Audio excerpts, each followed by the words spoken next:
So guys আসসালামু আলাইকুম। আশা করি সবাই ভালো আছেন। আপনার ভালোবাসায় আমরা অনেক ভালো আছি। আজকে বহুদিন পরে আমরা কবুতর ধরলাম ছাড়ার জন্য গাটিয়ার হাই স্কুল মাঠে সবাই নিলাম। তারপর আমি আমার সব কাকা মিলে সব কবুতর পিঞ্জাত বললাম। তারপরে আস্তে আস্তে সব কবুতর ভরতেছি। আপনারা সবাই আমার সাথে থাকেন, পুরো ভিডিও দেখে যান। যারা যারা পেজটা ফলো করছেন না অবশ্যই তাড়াতাড়ি ফলো করে যাবেন। তারপর সব কবুতর পিঞ্জাত ভরে নিলাম। আমি আমার সব কাকা হাঁটতে হাঁটতে গাড়িতে নিয়ে উঠতেছি। আপনার পাশে থাকেন, যারা যারা আমার পেজটা ফলো করছেন না তাড়াতাড়ি পেজটা ফলো করে দেবেন। ফাইনালি আমরা গাটিয়ারা মাঠে চলে আসলাম। আমার কাকা রুকন কাকা, আমার ভাই আরমান এবং আমি, আমার সিরাপ কাকা, লোকমান কাকা, অনেকেই মানে গাটিয়ারা গ্রামে অনেকেই ছিল। সবাই মিলে কবুতর দেখতেছে সারার জন্য আমরা প্রস্তুত হয়ে নিলাম।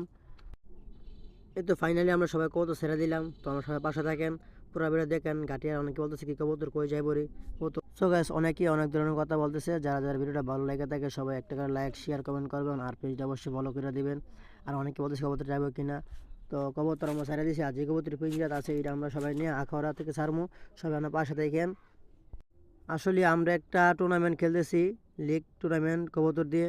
যার কবুতর বেশি উড়বে এবং আকাশে থাকবে তাই জয়লাভ করবে।